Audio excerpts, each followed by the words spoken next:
How's it going, guys? Welcome to the Talk4 Podcast, episode 132. It's an absolute honor to have you here today and to host the incredible Brian Schrum, insanely cool guest with an incredible career and story, and his leadership insights are just second to none. So I cannot wait to show you this episode and for you to get loads out of it. Just want to mention that people coming on the show, like this person, are made possible by the incredible subscriber base who follow the show, support it, share it around, and make the show super valuable for these kinds of people to come on here and spend their hours with me and share their insights. So I'm going to ask you, if you're new here, if you could do the same today, please do hit the subscribe button and share the show around if you can. It makes a massive difference to just providing these people with a great platform to speak on. And one more thing too, if you do want to promote the show, or if you do want to just help the show out in general, I've launched a book. It's called 150 Secrets to Greatness, and it takes 30 of the best episodes, or some of the best episodes from the show so far, and turns them into 5 of their key takeaways from each episode. So really small little chapters, and takes all of those great insights and turns them into bite-sized chunks that you can absorb once every day, 30 times. So it's a great book, and if you'd like to check it out, that would really help me. But as for now, I'm going to take you over to this episode. It's a great one, so strap in. It's going to be awesome. See you there.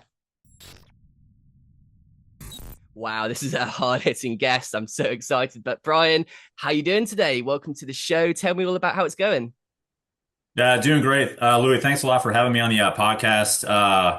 Listened to a few of these previously, some great questions, some awesome guests with you on the podcast throughout. And yeah, just really honored to be here. So thank you.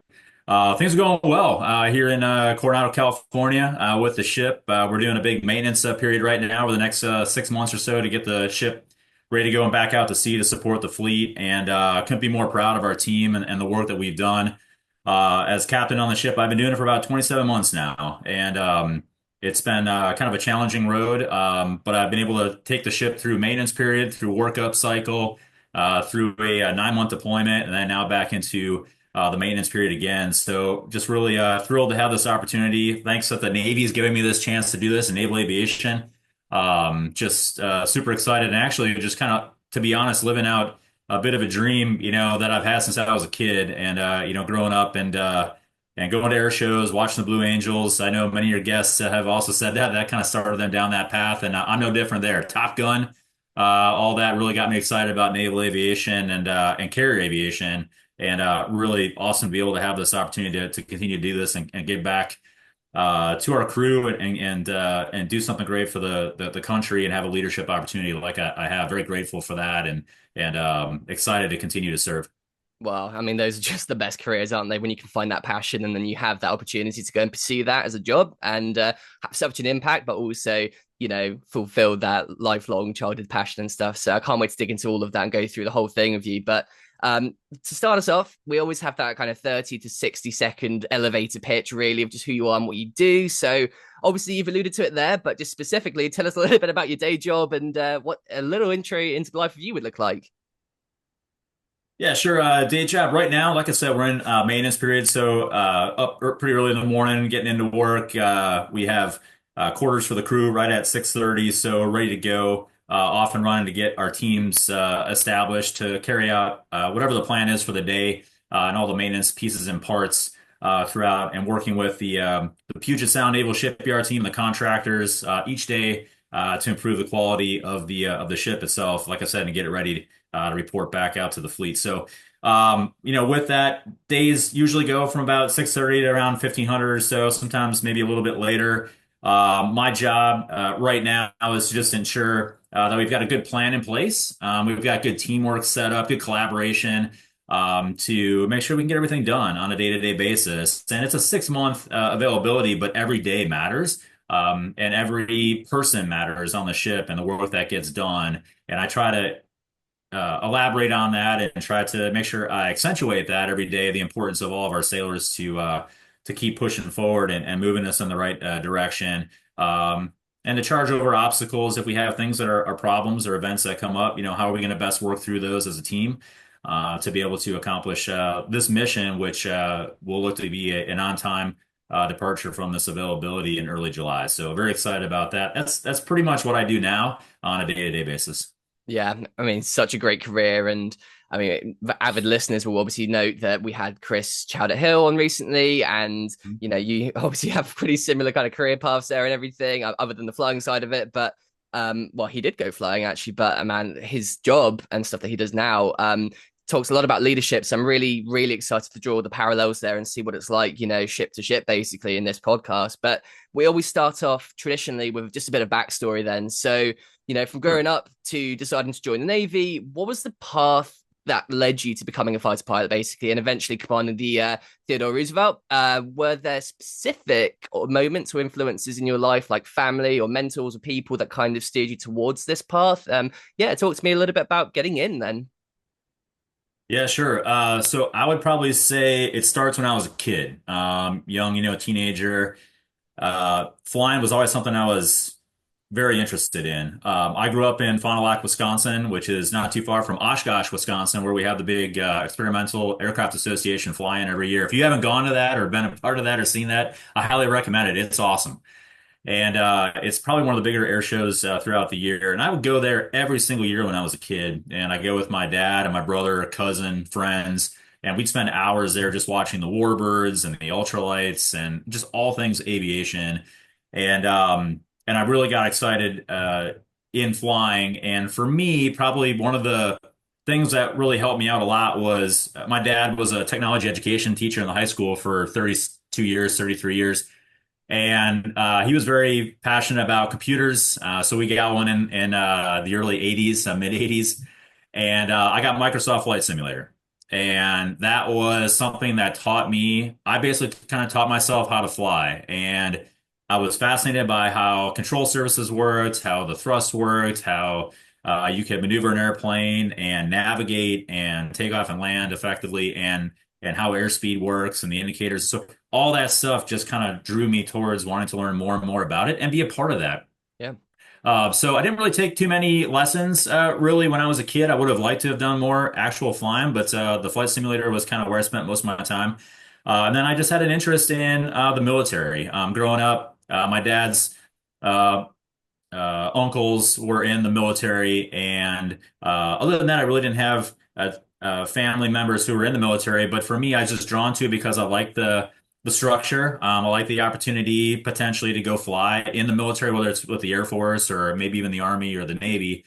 But as I was a kid in high school, I was recruited to play football by the academies, and I also had recognized that they have a very good academic background, academic programs, and the opportunity to fly afterwards. So for me, I was really drawn into the Navy football program and the opportunity to go do and carry aviation and fly. Like I said, Top Gun was a very big influence on me, as I know it was for many of us growing up. But I just love the Blue Angels. I love watching the Warbirds fly. I just wanted to be part of that, and anything that I could do to do that or give me an opportunity was something that I wanted to do. So I worked really hard in school, like spent a lot of time and effort focusing on sciences and math, and try to do well enough in school that I could have an opportunity to get appointed to the academy, which I ended up doing in 1992. Graduated in 96 and then got right into aviation after that. Fortunate to get selected. And then from there, into jets. And that was where kind of my whole kind of a dream come true. My whole world opened up and those opportunities to fly high performance aircraft. And it has been fantastic. This entire almost 29 years now in the military and flying even just this last year as a 50-year-old, having the opportunity to fly on and off the ship on Theodore Roosevelt. And that was incredible to still be a part of the air wing, still be a part of watching the ship work together as a team with the air wing and to fly some of the missions that I did. And for myself, as old and as seasoned as I am, to have that opportunity to do that was phenomenal. So as a kid growing up all the way through my entire time, my career to the point now as CEO of the Theodore Roosevelt and having an opportunity to fly on and off the ship, especially on deployment, is fantastic. It's one of the coolest things ever, and I feel very, very fortunate to do that. And to be able to watch and lead this team throughout these last 27 months has been great. So yeah, aviation, naval aviation, wouldn't trade it for anything. Very, very proud of the service and all the work that our teams have done. Yeah, no, absolutely. That's Yeah, terrific answer, really. And if I think one thing I really like in all of that too is that in past episodes we've sort of covered just if there's a metric behind how effective the air shows are on recruitment and how that helps really to build that, public affairs stuff and really that rapport with people that ends up, inspiring people so much to come into the military. And it's hard to measure something like that, but then we hear stories like yours and so many others on this show, and it's so apparently clear just how effective those are on people. Yeah. And look at where you are now, the things you've done, the leadership you've had. So, just seeing one thing in those air shows or, Top Gun, for example, makes such a massive difference in the long run of things. But, I just want to ask as well. So I'm quite curious about what it is exactly about those air shows that inspired you as a kid, because I think it's so important for, people, especially parents and stuff, to give kids those opportunities to see these things and make sure that they have that kind of enriched, vision of getting to see what's out there and what's, available to them potentially. But, was it the jets? Was it, a particular interaction you had with a pilot? Anything that particularly stands out there? First time you saw Top Gun, what was it? Yeah, I think it was just the overall interactions I had at those air shows. I think watching all the different types of airplanes and seeing how they flew, it was just very fascinating to me and very interesting to want to be a part of that community. You listen to interviews of some of the pilots, and they would talk about their passion and their interest in flying, and that's what drove them to have these opportunities to do what they do in the air shows. And I was like, I would like to be like that. I want to learn as much as I can about aviation, about flying, and it was a passion of theirs. It happened to be a passion of mine, and I think those just kind of married up, and it just meant that. For me, that was a goal of mine to want to be part of that community and have that chance and desire to do that. I would say my parents were a big influence. They also helped me try and discern and figure out what it is that I want to do as I was growing up in terms of getting into college or job opportunities. And they recognized early on my desire to fly. They recognized that that was something that I was very excited about. And so I think they tried to feed into that and provide me as much opportunity as they could to kind of feed into that. And I was still very fortunate and thankful that they did to provide that guidance, for me, because I don't know if I'd be here today if it wasn't for what they had done for me, especially 30 years later after being in, the military this long. So I owe them a debt of gratitude. But I would say it's just a passion. It's a lifelong, interest that I've had and trying to continue to learn about flying and about how I can now, especially at this point in my career, maybe look to try and give back to some of those kids that were like me growing up. Those that were very interested in flying, those are very interested in aviation, and the way we conduct tours on board the ship and the outreach that we have as well, especially in naval aviation. I love doing that and going back and telling my story and talking to them about, hey, here's what I experienced, here's what I did, here's my focus. Because you see the eyes open up on a lot of the kids and they're like, wow, this is really sounds like a great career. And I try and be very excited about what I tell them because hopefully that can garner that excitement in them too and make them want to continue to push on and do well in school and do well in their communities and especially from a military perspective, the national service and the giving back to the country and doing that, whether it's for a couple of years or a career, is super important to me. And I think that's something we need to continue to instill with our young folks and young aviators. Yeah, I agree. I think a lot of people going in nowadays and stuff, they all think, hey, got to have some, insane career and they've got to have these accolades, you've got to go to this school, got to do all this and stuff. But, when people like you speak to me, it's pretty apparent that it's actually the basics. They've got to do well. It's, do well at school, work hard, have those good morals and, maybe take up a sport or learn music or something, get good at something early on. And then that's what leads to these great careers and stuff. So it's doing the basics really well. But yeah, talk to me about this then. So flying the Hornet, I mean, I'd kill to do that. But then how does that go to, commanding the boat that you're getting launched off then? So just walk me through that career path a bit and just talk to me about some of those like really great moments and things that you really enjoyed throughout that journey to where you are now. Yeah, I would say that when I was commissioned out of the academy in '96 and then got into flight training, I did not ever think that 29 years later that I would be in command of an aircraft carrier. That didn't really cross my mind. I was happy just to get through flight school and then potentially get into jets. So when that did happen, a number of great, I would say this is really a culmination of my time in the service is really based on my experiences and the people that I've worked with and worked around. So the flying that I had a chance to do as a junior officer in VF-83, I was a rampager. That was my first fleet tour. Did that for a couple of years. As soon as I finished that up, we have kind of like a number of different paths that we can go down after that. You can go to the RAG and be an instructor. You can maybe go to Top Gun to look at being an instructor there. Go to the weapons school, that type of thing. There's also the test community. And that was something that I was very interested in right off the bat was test pilot school and then working in test in Patuxent River, Maryland. And so put a package in. Fortunately, got selected for that, and it was a challenging time. It was a challenging year in school, but I learned a lot about more about aviation, but more about just how pilots interact with the actual airframe itself. There's things that you like, things that you don't like. How do you continue to develop and work on systems to make sure that they're more user friendly, I think, for the pilots and the air crew. And that was something that I really pulled out of that particular job.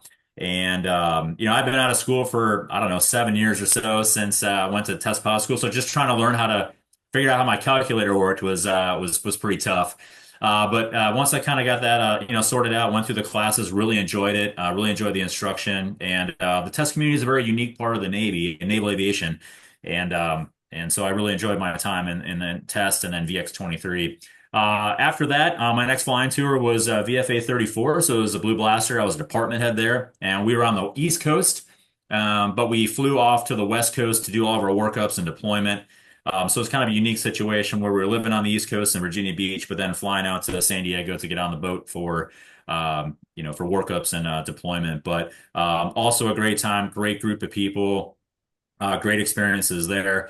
And then had an opportunity from there to go work at Special Operations Command. I was on staff there at MacDill Air Force Base in Tampa. Very interesting work, operational aspects of that job, along with helping to understand a little bit more about the budgeting process, something that was way out of my league. But I did learn a lot there within the first couple of months and kind of picked a lot of stuff up on the job training. Now, from there, I got picked up for command in Lemoore, California, VFA 113, the Stinger. So I was XO there. And then CO, and then that was 2014 and 15 time frame. We were on a 10-month deployment supporting Operation Inherent Resolve. And for me, certainly all the experiences that I had previously, fantastic, great people, great groups. When I got to 113 as XO and CO, that's where I got to see in my first opportunity in command, to see how a squadron really fully operates across the spectrum and to go through the workup process and a deployment process, especially for 10 months. It's a long period of time to be out. But I got to see probably one of the things that really sticks in my mind the most is to see the young junior officers, so our young pilots, lead and learn and mentor and become just great junior officers that will then become great department heads and great XOs and COs after that. And so probably one of my favorite moments was being on the flight deck watching two of our young junior officers. One is the lead in a section, one is the lead, one is the wingman. And young kids doing well, doing great. They launch off and they go out together to support a mission in OIR. And that was a very proud moment, for me from a pilot perspective to see that development and the team and the work that was required to kind of get us to that point. One thing I did have on USS Carl Vinson when we were on that deployment, when I was the CEO of VFA 113, is we had a very good XO of the ship and a CO of the ship. So Vice Admiral Thomas was then Captain Thomas at the time, and Sarge Slaughter, who is actually helping to work here on our program and maintenance. Both of them were just great mentors, and they really treated the crew well and did a great job with it. And so that's when I thought, that was probably about the time when I thought, I think I'd like to do this job, maybe if I get the opportunity after command here. And so got accepted into the nuclear power pipeline, as I know Chris had talked about to you previously. Very rigorous. Had to break out the calculator again, start learning how to use that throughout that year and a half. And that was really how I kind of got it started. Then I was XO on Carl Vinson for about 26 months. And then I had a deep draft assignment where I was in Sasebo, Japan. So over my first overseas tour, did that for about 15 months on an amphib working with the Marines. And that was a tremendous experience. And then got selected here for Theodore Roosevelt CO. and met the ship up in Bremerton and just off and running from there. So I would say it's a tremendous experiences, tremendous flight opportunities. And I will tell you that launching off and landing on the ship, especially as a CEO, certainly as a JO department head and XO and CO is absolutely fantastic. But as a CEO of the ship, and to have that opportunity to leave the ship for a little bit and fly around with some of the young JOs as well, it was awesome. It was awesome and something I'll always cherish. Yeah, I mean that is a seriously great career, and I got to ask you then, bit of you trivia. Is there a level up from where you are now? Because I mean, it sounds like you've just steamrolled through this whole thing, and you're at this incredible position now. But is there a next level for you in your head? How does that look? Yeah, it has been, and I talk about it being awesome, and it really has been, but it's not been without challenges. And I think as I look forward into potentially what comes next, there may be an opportunity, to make the next rank as a rear admiral. But honestly, I'm focused on my family. I'm focused on time at home, which is something I've not had a lot of. I would say in the last 5 or 6 years, at least half of that time has been gone, where I've been geobaching and away from home. So that's been very difficult to be that far physically away from the family. And I know I've missed a lot. So that is definitely something that I'm thinking about as I look to maybe what comes next in the jobs. To see if that's something I would really like to pursue, or maybe there's maybe something else outside the Navy that might be there for me as well. So I'm just excited about, trying to continue on and give back in naval aviation, and in any way, in any capacity that I could do that. So Yeah. there's some potential out there, potential, this year, maybe, but there's a lot to think about, and family, job opportunities, and security here in California is something I'm very, focused on as well too. And honestly, with the family and all the moves and stuff that we've made over the last 20 plus years, wherever my wife would like to stay and spend her time, that's where I would like to stay and spend my time. So, however I can support that with the family is something I'm really excited about. And our kids have grown up here in Coronado since 2017. That's 7, 8 years of time that they've been going through the school system and the beautiful beaches and the town. And it has really been a fantastic opportunity for us. And this is by far and away the longest we've spent uh, in one place in my time in the service. So we'll see what happens. See what Yeah. happens. Yeah, watch the space, right? I mean, I think if you can do everything you've done so far, everything else comes just a little bit of a breeze. But I'm sure with your ambition and your adaptability to whatever the job requires of you, I think you're going to probably push for something pretty big. So super excited on my end to see what that might be. But let's get into all the stuff about leadership then. So I guess the best place to start in my head would be, what are some of those kind of parallels that you found in flying the F-18, for example, piloting an aircraft, keeping that in shape, maintain and making sure you're professional, versus like the command of the ship? So any kind of leadership parallels there, or anything that really stood out to you that's been super effective from the stuff in your own cockpit in that small space to actually in the organization and leadership side of things too? I would say that's a great question. I would say probably the biggest thing I could draw from that is it's a little bit out there, but I would say autonomy. You have the ability when you're flying, especially in a single seat aircraft. That has been my career for the most part in F-18 Charlies and then in Super Hornets. Is the autonomy of you have control of the aircraft, you're doing all the comms, you're doing all the radar work and that type of thing, and the leadership in the cockpit itself. You have to build that and work on that on a daily basis, every flight, and be self-critical. What are those things that you need to work on? What are those things that you need to do to get better? And I think that carries over very well, in my opinion, from as a JO all the way through aviation command, and then also into carrier XO and carrier command, is to give people that autonomy.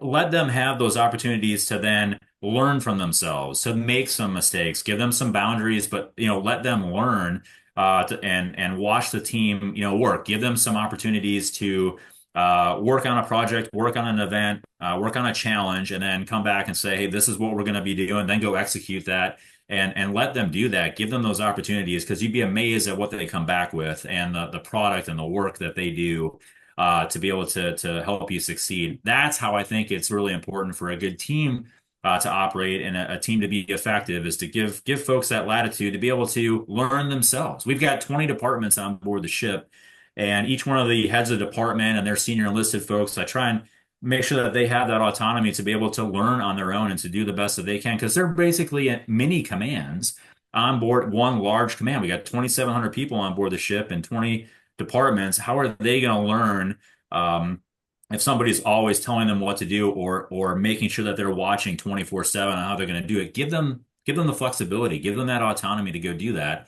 And they can show you what they're going to do and come back with some outstanding results. And for me, in my experience and what I've seen, that's worked very, very well. You have to establish those boundaries, give them that latitude, and then watch how they can perform. Yeah, I think that's really great advice. But I guess the initial thing that kind of creeps into mind then is, you've got a load of people there who, they're all trained, they've all been selected, they've all gone through processes, and they've all been selected for the ship. And you're getting at least, 80% of a pretty good egg when that person comes on the ship, and until you get to know them further, then the rest kind of gets revealed, or maybe even more. But if you're in a business or a sports team or an organization where, I guess you're struggling a bit, any parallels there for how you can implement that? So things that are actionable, people can take away if they're struggling with that team environment. How can you kind of inspire autonomy? So I think that what you need to do is provide a good example. I think if you, as a leader, and I think as leaders throughout any kind of corporation or business, and certainly in the military, if you look to try and provide that example and show how you can work on your own and as part of a team to help the team succeed and show what those wins look like when you get some positive effects out of that, I think that will help build upon itself and continue that momentum within a business, especially something that might be struggling. Like if you're in a struggling team, I think if you can show where you can have some positive effects and reward those positive effects and that behavior that gets you to help out the team, I think that builds upon itself. And over time, I think those sections of that team will come together to realize, hey, we're working on a cooperative effort here. This isn't competition. This is a cooperative effort. Let's work to this common goal, and let's see how we can kind of work together and have a lot of cross communication and cross coordination amongst those sets of teams to be able to get that success. And I think if you start to see that and you can show people and you can demonstrate to people either through your own personal personal successes or personally how you were able to get through a problem or a challenge or an issue, if you can show them that and demonstrate that and then show how that's all helping a team, and that's something we're trying to do right now too on the ship as we go through maintenance. How do you reward that? How do you show that that's having a good positive effect? Because I think that really builds upon itself. And I think your teams see that and are like, I would like to be like that. I would like to do that. Here's how we can work together to get that common goal. And if we show more of that cooperation than that maybe competition at that level within the team, that's how you get success. And so I think that's how you could build that maybe in a business or certainly in the military. What I've seen show some success is to be able to demonstrate that. And I think we find that many of the teams are looking for that direction. I think they are looking for that ultimate focus of, what are we trying to get to? What are we trying to attain? And in our case, on board the ship, our attainment is an efficient and safe availability because we need to return this asset, the Theodore Roosevelt, back out to the fleet to support as the coming months and years go on. And the way we do that is day-to-day operations, showing those successes, finding those successes, rewarding those successes, and then really doing a good deep dive and try to find root causes of why things maybe did not go the way that they were supposed to go. And I think if we do that, if you have that good mix and show that, that good example in your investment as a leader and as a manager and as a mentor, I think that folks within your organization will take to that and want to build and be successful. Yeah, that's absolutely spot on. I agree. And I think, something that kind of I at least thought in my head during all that too was someone who I spoke to before. And a really great episode was Kirk Lippold, who, was the commander of the USS Cole when it got blown up. And he was describing how that leadership culture was established way before that had happened. And then when that did happen, those teams and those people, they stepped up and they'd been so ingrained in that leadership and that autonomy, like you're mentioning here, that's ultimately what saved the ship in the end. So I guess leading out of that, I kind of want to ask you as well, any moments within the cockpit flying the jet that were kind of, I guess, split second choice or kind of really dangerous situations where that leadership and that, cool head and that autonomy kicked into place. And then any ones that happened as well in command as well, too. Yeah, I think in command, as also in the cockpit, I think there's a lot of commonality between how you lead in the cockpit and how you lead, in command with, sailors and your crew, for example, like in a squadron. I think if you are quick to be judgmental, I think if you're quick to make decisions, sometimes you have to be very quick to make decisions, especially if it, comes down to kind of, maybe a life and death situation. And those are very difficult, times you have to assimilate all the information, all the data, and then make a quick decision. But I think in general, when things come to me, I try to be very patient, very calm. Hey, bring the information in. It's just info. How are we gonna figure this out? How are we gonna digest this? Especially if it's bad news. You're like, all right, what happened? How are we gonna sort through this? And the concern I have about what happened is how can we learn from that? What are the causes that kind of got us there? Like what happened? What should have happened? And then that delta that's in between, try and figure out how we can get better. And that's all I want to focus on in the past. Then you really just need to focus on going forward is, okay, um, how are we going to succeed in the future? How are we going to not have this, happen again? And I think if you take that mindset and instead of just, the yelling, I've never been a yeller or a screamer, in command. It's just something that's, very not my character. But I try to react very calmly and very, concerned about, especially when it has to do with our sailors about their welfare and about the workings of the squadron or workings of the ship. And I think if you're very calm and show a calm demeanor, I think when folks come in and give you information, I think that bodes well because then they're going to want to come talk to you. They're going to know that it's not going to be a terrible situation and a bad situation for them when they come in and give you that news. Is we're going to sit down, figure it out, and then move forward. Okay, that I don't want that to be. I don't want that to mean that I'm not passionate about things. Sometimes that can be taken as just not being passionate, not want to really focus on a problem at hand. That's not the case at all. I'm very passionate, very focused, but that's just how I deal with information when it comes to me. And it's the same kind of thing in the cockpit. I think when you're flying as well too, if a situation were to come up like an emergency situation, maybe you have immediate action items, or you've got a book that you've got to read through in terms of how to get through that particular thing. Hey, a kind of a calm demeanor, figure out what you're looking at, what you're seeing. The whole aviate, navigate, communicate piece really comes in handy. And I think if you just take kind of a deep breath and try and figure out and sort out what's going on, that'll bode a lot better for you than if you, what we call like fast hands in the cockpit, where you're like, oh, I just got to press all these buttons. If you take your time to just kind of assess the situation, that's oftentimes going to lead to a better outcome. And that's the same for in the cockpit and leadership within the cockpit as it is for leadership on the ship or in a squadron. Yeah, fantastic answers again. I think what's really clear is that leading. Well, I mean, everything you've done, flying the jet to leading a carrier, it requires a very unique set of skills and a very difficult to attain set of skills for sure. And if I reference Chris here, he mentioned some of the stuff that he was challenged by on the boat there, and you can tell by listening to him on the episode, and when I connect to him afterwards and stuff too, you can feel it. That guy's a people person, and he's warm and he cares a lot. And he mentioned that one of the things he was really struggling with potentially was just that turnaround of people every month, every couple of months, just that constant cycle of people, because he's someone who clearly connects with people on that person to person basis. So if we draw a few more parallels here and stuff, what do you kind of find most challenging about your job, and how do you kind of approach them? How does your background doing all the stuff that you've done kind of prepare you for those situations, I guess? Yeah.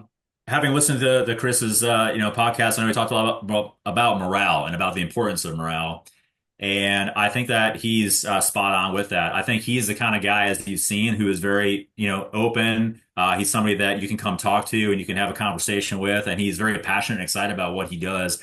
And I feel the very same way. I think that the morale piece is absolutely critical. Now, I will tell you on deployment for us, we were in the same kind of situations that he had experienced in terms of, drones and attacks and so forth. And he and his team did an outstanding job with that. Absolutely outstanding. However, if you're working in a very challenging environment, very difficult environment, like we do on deployments, no matter what deployment you're on, where you go, there's definitely unique challenges and difficulties, and it could be the environment, it could be the weather.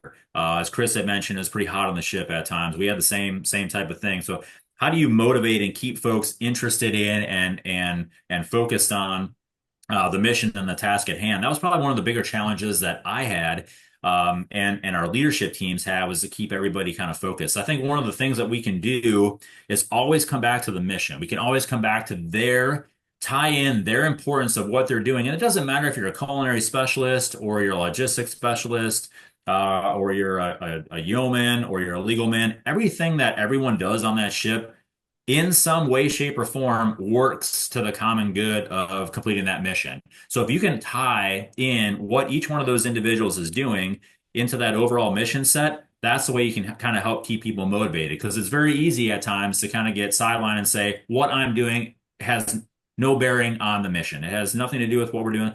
So you can get very kind of pushed to the sideline or ostracized. And that's not good. As a team, you want to make sure that you've got everybody working in the same towards the same common goal. And I think if you can articulate and if you can talk to individuals, your crew members on the ship, to be able to understand that what they're doing really matters. Everything that they do every day makes a difference.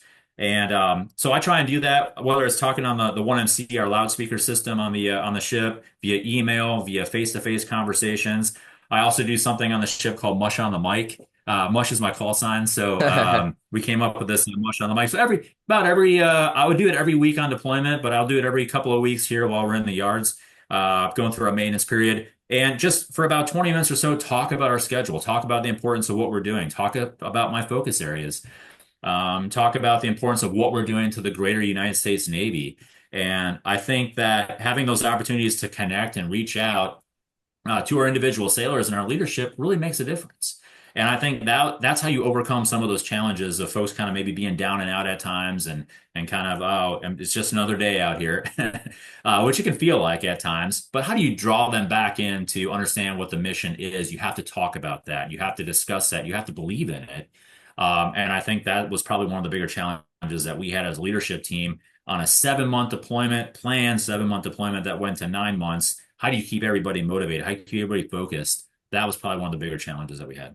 Yeah, I think a really great thing that people can take away from this too, listening to that, is that, you know, anyone can also develop like an email list, or anyone can start a WhatsApp group, or if you're a business owner with a massive team, then you can actually do those things. So the things that you're talking about there actually really applicable to into a business or a team or you know, an organization. So I think that's something I'd love people to really pick up on there. But I got to ask then, so what's Mush on the Mic then? What is that? Is that a briefing? Is that a joke? What is it?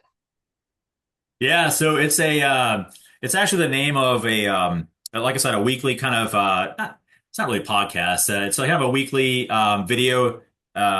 Sometimes we've been able to do it live on the ship, where I'm down in our media studio and we got the cameras there and we go live. Sometimes I guess it is kind of like my own sort of podcast in a way. I get folks that come on the show.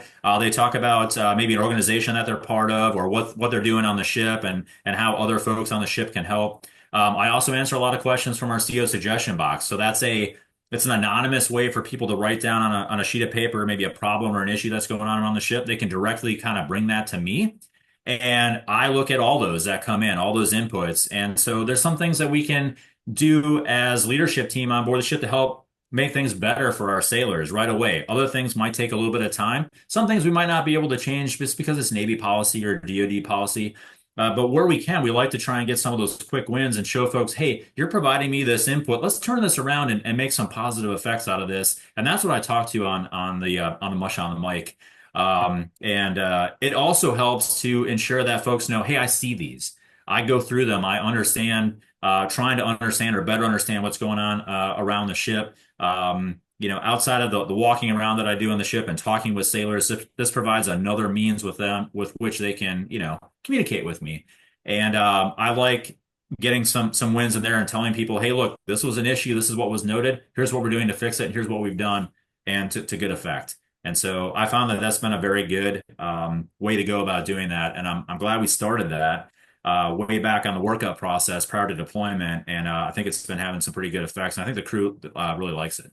Yeah, it certainly sounds like it. And one thing I kind of take from that as well that I want to talk about too, and I hate to keep referencing old guests and stuff, but Chris, he spoke about how the social media stuff had a massive impact on what he was doing out there and that following and inspiring people and morale ultimately and stuff. But you say you have a media room on the boat. I got to ask you then, so I guess how important is media and public relations to the job that you're doing on the ship and stuff? So what are kind of some of those things that you're looking to achieve with that? And have you seen any kind of like actionable effects from doing that and having that room and producing content? Yeah, talk to me a little bit about that. Yeah, social media obviously very, very important, and it is something that, of course, our sailors utilize all the time.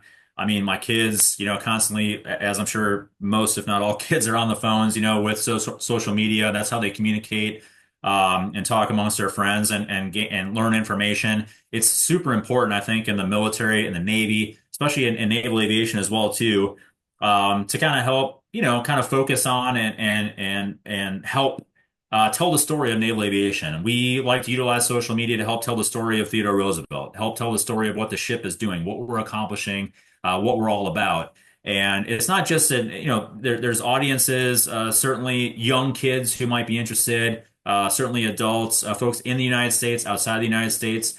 It's great to be able to tell that story about the good things and the great work that's being done on the ship and the positive effects that we're having. And I think the more often that we do that, the more and more that we do that, the more excitement that garners not only off the ship as well for the Navy and naval aviation, but also on the ship for our sailors too. They'll take a look at all the social media platforms. They'll see all the content that we're putting out, that naval aviation is putting out, that the media teams work on, and I think that helps bring home the excitement of the job and the desire to continue to want to do the job. And you know, sometimes we kind of fight a little bit with recruitment and with retention. And so social media platforms provide a great opportunity to help build that up and show those great things that we're doing.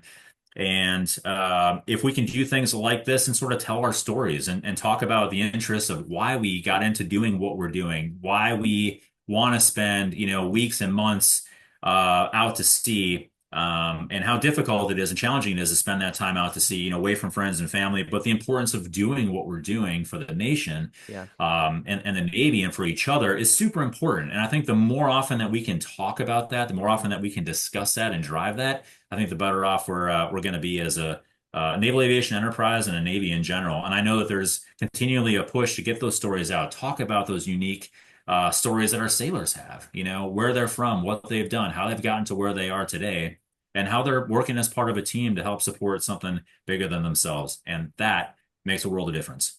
Yeah, so true. And that's really impactful. And I think one thing I want to touch on after that as well, while we're on the subject of all this too, is one thing I realized during my tennis career, especially, was doesn't matter how great the tennis academy was I went to or how great it sounded. I traveled different countries to see where the best in the world was for training and coaches and stuff. And there were a few that were just fantastic and really high level and high performance. And I just absolutely hated the place and the people there. So I just didn't connect to it. And I guess that shows the importance of just really loving where you are as well and stuff. So I just wanted to kind of ask then, just briefly, just a little bit of the history of the Roosevelt then. So start with that. And also just talk to me about kind of what inspires you the most about that name and that boat and what kind of personality does it have? Because I imagine, these ships, they've got so much history. They're not just ships anymore. They're things with personality. So what are some of those things you like the most about it and you connect with there? Yeah, that's great. So the ship itself was commissioned back in October of 1986. So she's really kind of in the second half of her service life. And yes, I think every ship has its own personality. Every ship, I think, also takes on the personality of her crew, probably takes on the personality of the commanding officer and the triad and the crew. Um, Theodore Roosevelt was a huge proponent of the U.S. Navy. He was somebody who was very well read, somebody who liked to talk about the strength and the power and the might of the Navy and how important it is to support the nation through the Navy. He was the first president to fly in an aircraft. He was the first president to be in a submarine, travel in a submarine. He wrote to the executive as Assistant Secretary of the Navy in the late 1800s. He said, "Hey, Samuel Langley's flying machine that he's working on is having great effects. This is great. Maybe there's some naval application that we can utilize for or with this particular flying machine." And that may have helped lead or push into the precursor of naval aviation. So back in 1910 and 1911, we had the first launch and first recovery of the first heavier than air, fixed wing aircraft on and off ships. And over 100 years later, here we are today as Theodore Roosevelt, USS Theodore Roosevelt, going on deployments, cruising around the world, making port calls, supporting presence operations, and showing the flag very much like in the early 1900s when the Great White Fleet was doing that under Theodore Roosevelt. So it's really impressive to kind of carry on that tradition and that legacy. And that is something that we also utilize, that history, that background of the ship and the namesake, to talk to our crew about, because I think it's important to kind of buy in and learn more about the ship and the person it's named for, and carry on that big stick legacy, which is what we do on the ship. And I think every ship's like that. They all try and kind of coalesce or combine all the work and effort and excitement that the namesake has brought to the United States Navy, harness that, and then say, hey, look, we're carrying on this great tradition. And it's no different with Theodore Roosevelt. Just a massive, massive influence on the United States Navy. And you can't go anywhere on the ship without seeing something related to Theodore Roosevelt. Our 7-meter ribs, we have Alice and Edith, which were the names of his two wives. So they're the names of our 7-meter rib boats out there. We have a coffee stand that's on the second deck called the Big Sip, not the Big Stick, but the Big Sip. All right, we've got a big moose, big moose head that's in the hangar bay. And so as an ardent, conservationalist and, a lover of the outdoors, national park system and all that, we have that on board too. So there's a lot that's on the ship that you can walk around and see and be reminded of the things that Theodore Roosevelt stood for, and the excitement that he generated about the United States Navy, and that carries on today. Yeah, it's such a profound legacy to uphold, and it must be a real honor for anyone coming onto that ship to be able to do that, and anyone going off it to have done that too. So I mean, it sounds like there's so much personality there. And I guess one thing obviously that I know, obviously the ship is right now in for maintenance repairs, so is the Eisenhower too. So I guess if there's something I've realized recently, it's, age is just a number with all these things too. So, the F-22, the F-16 are still super relevant today. And I love both those jets, and the F-18, all of those are great. But obviously, there is a number there. So it's quite an old carrier. I guess, what does it take to maintain something like that? And what are some of those things that tend to go wrong that maybe the newer class of carriers are now fulfilling a bit better, or some of those gaps that are maybe being filled? So yeah, what does it take to keep one of these things floating nowadays? Yeah, I think it takes, like what we're seeing here in our maintenance availability now, it takes a really good team effort. We have the Puget Sound Naval Shipyard folks, our contractors here who provide support, our local type command as well, folks over at 32nd Street providing support, maintenance support. It's a big team effort to scope out and figure, okay, what is it that we need to fix during these 6 months? I would say in general, there's a lot of upkeep on pretty much every single component and part throughout the ship. I think things having to do with the steam systems are probably probably where we have the most focus. Because with steam systems, typically over time, you get some corrosion, you get some lagging that you're going to need to put back on there, maybe some painting, maybe changing out a pipe or a joint. These are all things that we're going to, or a valve. So these are all the things that we really focus on quite a bit, and probably make up the bulk of our work on the ship when we're in availability. So I'll say that for sure. But it's a system of systems, right? You've got oil systems, you got fuel systems, you got steam systems, you've got computer systems. Computers, we didn't really talk about that, but that is such a massive, massive part of the ship, and our ability to communicate just across the ship, outside the ship. That's all a very difficult. Can be a very difficult problem set, especially as quickly as communications and computers and controls change over time. There's such rapid development in technology that the ship really tries to keep up. And we do a pretty good job with it, but every install, every new group, every new system that comes on board the ship, we have to make sure it's compatible with what we have, currently on board. And sometimes that can cause some difficulties and some challenges. We'll get through those.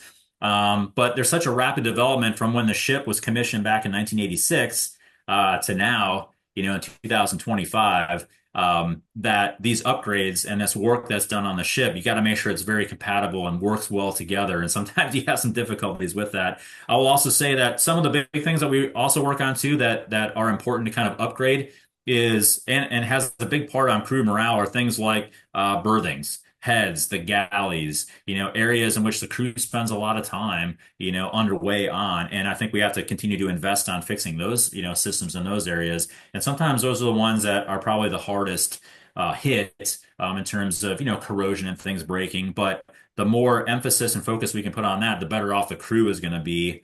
I think in the long term when we go on workups and deployment. I know one of the things that Chris had also mentioned that I want to point out as well too is the Wi-Fi. So having Wi-Fi capability on board the ship, absolutely incredible. And that has been a kind of a game changer for us. We saw that on workups and kind of towards the tail end of our workups and into deployment. So trying to keep that system, up and operational is super important as well too for a number of reasons. Yeah, I never got around to asking Chris this, and I've got so many great things I want to ask you, but I guess how does Wi-Fi work in the middle of the ocean? How does that even take place? Is that reliable? Is it a nightmare? Is it slow as anything, or is it good? You tell me about it. It's actually pretty good. You have the capability to you can have the capability to text. We can actually see videos. You can get that capability as well too.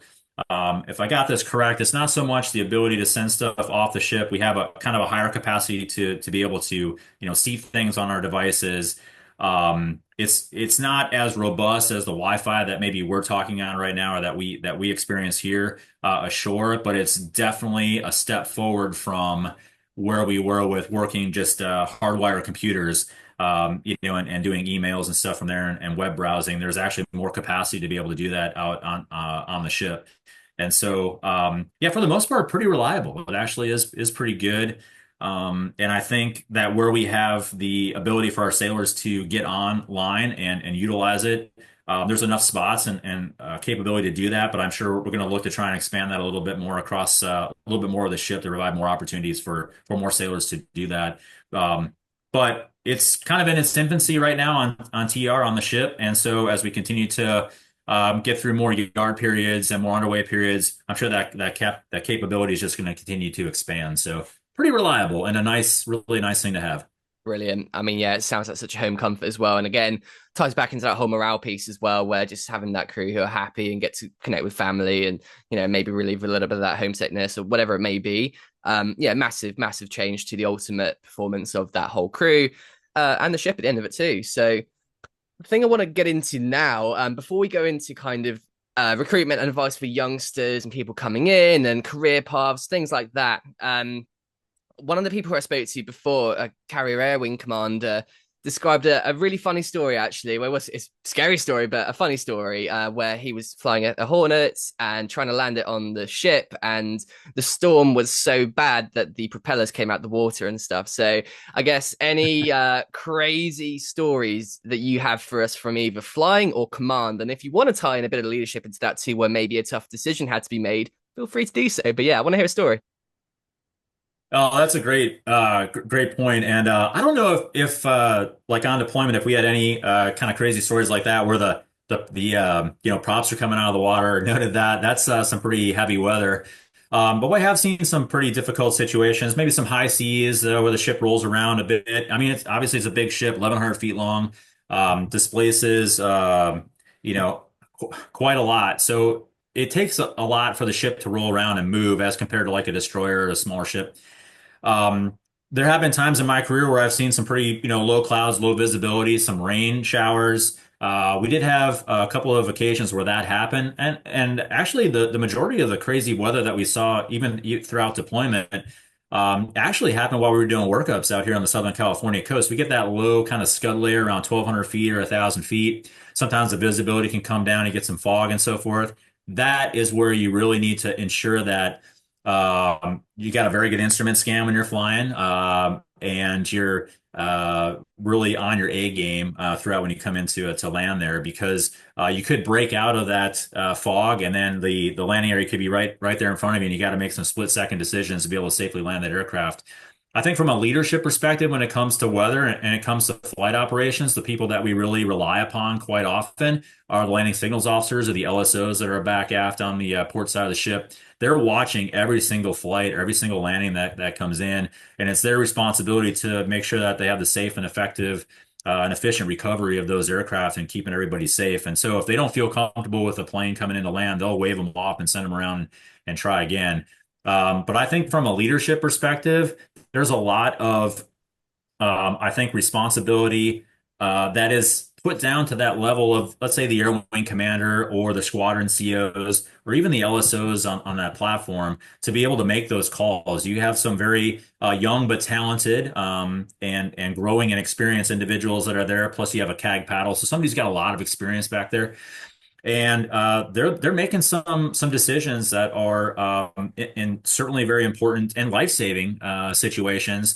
And I've seen that throughout my career. We've had some recoveries that have been very, um, uh, the environment was not great for landing, but we needed to recover the aircraft. It was safely done, but if it wasn't for the call or two that were done by the LSOs, who knows how that landing could have worked out. And it was because of their professionalism and their work and their effort, their teamwork back there that they were able to, get those aircraft safely on board. So, from a CO perspective, and I'm sure from a carrier air wing, CAG perspective, we give a lot of credence and a lot of deference to the work that's done with those LSOs. And that's a level of trust that you have to have with your folks. You have to have that ability to give them those opportunities and that trust to be able to do their jobs. And when done correctly, when done right over time, those experiences that those folks have got because you trust them allows them to then flourish. And I feel like I've been kind of a product of that. I've seen that by giving that trust by my previous department heads or CEOs and so forth. And because of that, I think I learned quite a bit in my almost 29 years, and it helps to keep a squadron safe, helps keep those aircraft safe, and helps keep a ship safe as well too. Yeah, great answer. Yeah, I can really see why you're where you are. I mean, even just listening to you, getting kind of a little piece of you today on this podcast, it's just clear that your communication is fantastic. And I highly recommend that if you end up getting out anytime soon, you go into public speaking, because I think you'd absolutely nail this. It's really, the advice you give is so good. And I feel like we've got so much out of this. But the people who need to get the most out of this, I think, are those youngsters coming in and youth as well. So it doesn't have to be the military, it could be anyone. But I guess someone who's really reached the top of their field, or maybe not, let's see where you go after this, but apparently it looks like a really high level of any kind of a career in the military. But what advice would you give to young people aspiring to join the military or just excel in life, basically? So any of those key points maybe that you learned early on that you'd highly recommend people take on board, or any kind of things that you wish you'd done differently, and also kind of career paths in the military, how'd you do well? Yeah, I think for what you want to do, in life as you're growing up, I think one of the best things that you can do is certainly in school as you go through with all of your classes, is just to do your best and learn as much as you can. I know that's a lot easier said than done sometimes, and you have good days and bad days and so forth. But I think the time that you spend working on your schoolwork and your focus on developing yourself as a person, I think overall is going to help you in the long run, no matter what you decide to get into, what career field. That's just across the board. One thing that I think really helped me, and I learned very early on, and I still do the same thing, is time management.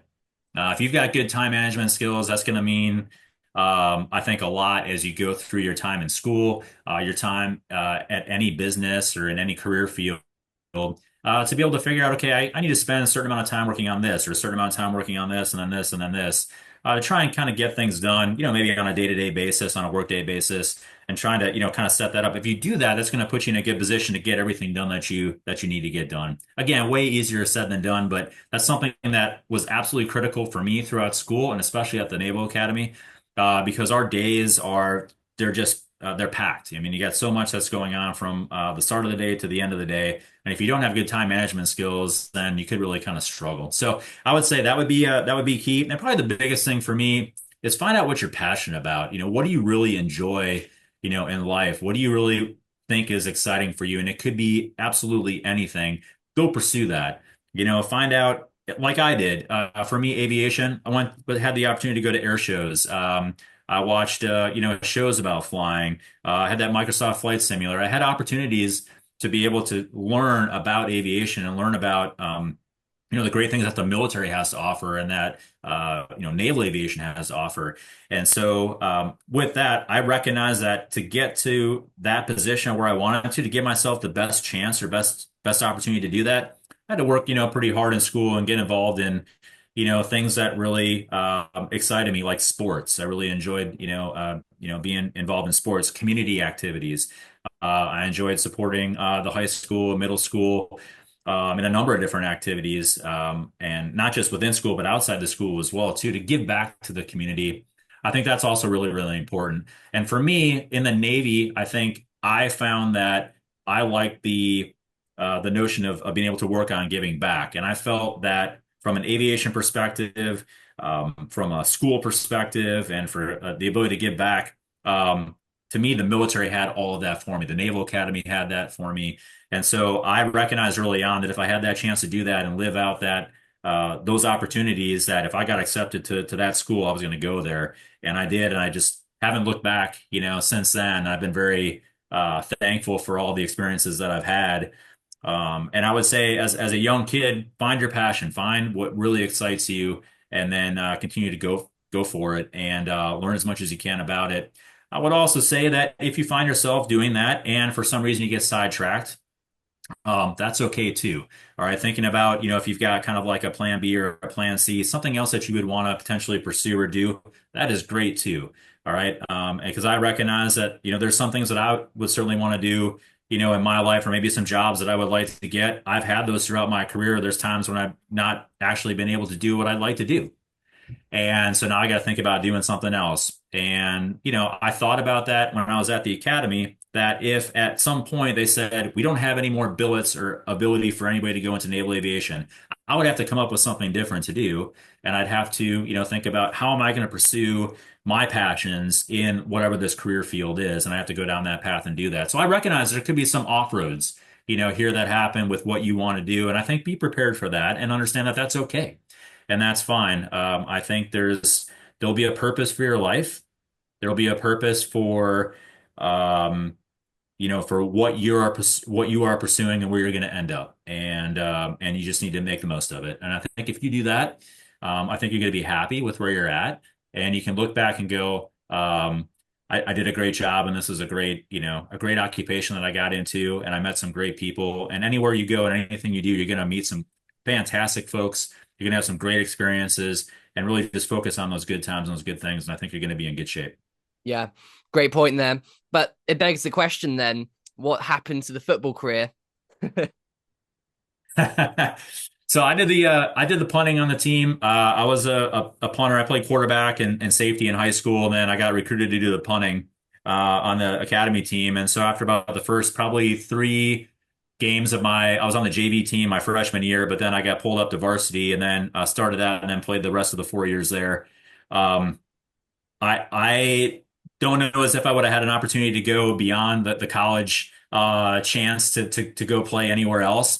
But with the opportunity to get into aviation and follow that dream, it was something that I was all in on that. That was all something that I wanted to do. But football gave me an opportunity again to learn more about, being part of a good team, right? And our teams in my time there, we kind of struggled a little bit in terms of wins and losses, but great individuals. I mean, just really outstanding folks, and especially the folks that were seniors when I was a senior, just an outstanding, great group of people.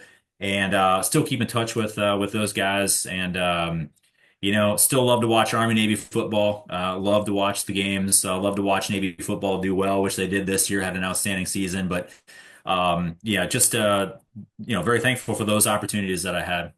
Yeah, definitely. Sure, sounds like it. And no, I think that's been a really great podcast, and probably around kind of where I want to wrap things up in a minute. But there was just one trivia question I had to ask you then before we start to go into Yeah. shameless plugs and wrapping this one up. But I guess I've had you and I've had Chris on the show now, and it begs the question for me: is there any? I mean, obviously, like let's face it, the Navy is a place of discipline, it's a place of professionalism. But as we know, naval aviators and stuff, there's always that bit of camaraderie there, and I guess carrier commander to carrier commander in the fleets and stuff.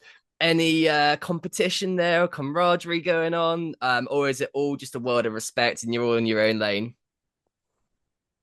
Yeah, a ton of respect for all the folks that are exos and deep draft COs and carrier COs, because I think we all understand and know the path that it took to kind of get us to that point and all the work and effort through Power School and Prototype to get there. I think from a competitive perspective, we're all very competitive people. And I think you always want your team to do the best. You also, want them to feel very proud of what they've accomplished and done. So there's always going to be that level of, hey, we're the better ship. We've got the better this or better that. And that's good. I think you want to have that. You want to have that pride in what you're doing. But in the grand scheme of things, we are all on the same team. We're all a group of guys and gals who want to go out and support our sailors, support our teams, and help develop some of the younger generations as well to carry on all the work that our great Navy has been doing. And to answer your question, it's a little bit of both. Yes, they're very competitive, but we also show a lot of cooperative effort amongst the teams to make sure that we can all succeed. Because in that grand scheme of things, it's going to be us at the pointy end of the spear when we go on deployment.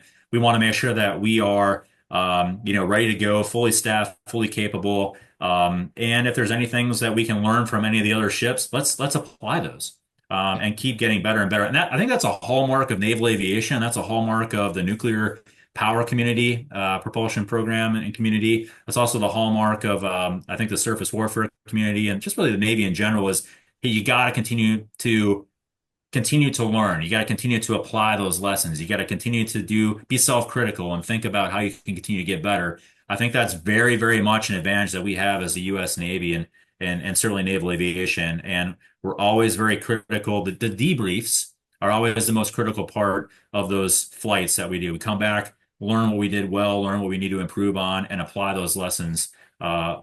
And I think if we continue to do that, the Navy will continue to be second to none.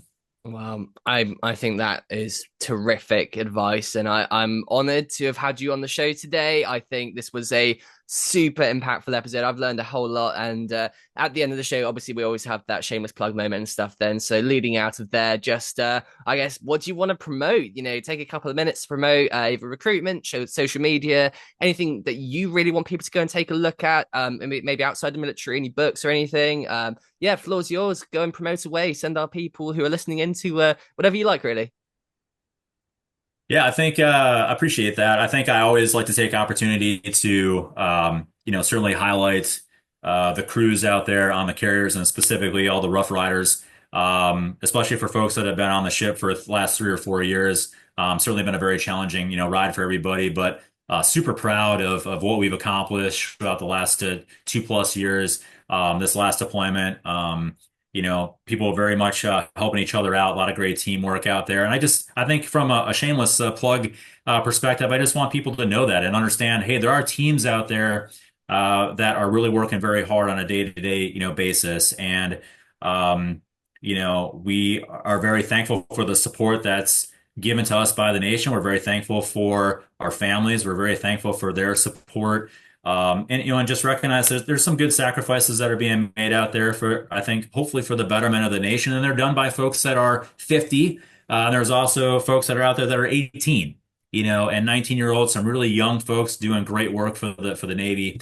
And so my shameless plug then would be for folks to just remember that, understand that there's a lot of good, sacrifices that are being made out there. There's a lot of great folks, especially across the carrier community, who are doing a lot of great work and are sacrificing their time and their work to better the team, to help support the nation. And I'm very thankful and proud to be part of that, for the last 29 years. And so that's kind of what I would put my last, kind of my last plug in for. is just for those crews out there and specifically the Rough Riders on TR, and very proud to be their CO. Just amazing. I mean, what a great episode. What a great mission. What a great leadership skill. Just everything part of that was amazing. Thank you, Brian. This was a terrific podcast. I just want to say again, I know I said this at the start before we got on here, but I'm just so honored and humbled you'd spend your time talking to us and me, especially on this night. For me over here, kind of afternoon time for you, but a massive honor, and I'm so privileged, and so is everyone, to be able to listen to your leadership advice and all the stuff that you've mentioned there. So thank you so much for joining me for today. It was just an absolute pleasure to talk to you. Yeah, I appreciate the time. Thank you for the invite. Great to be a part of this. And thanks for all the awesome podcasts that you've had previously. Outstanding folks, and a lot to take away and a lot to learn from those. So keep doing great things. Appreciate it. I certainly will. And it's all made possible by you guys, really. So thank you guys for listening. This was episode 132. If you'd like to listen to the past episodes, go and have a look at the channel. And if you'd like to listen in for the future ones as well, make sure to hit the subscribe button and spread some love by leaving a like and a comment. Signing off for now. Good night. See you in the next one. Cheers.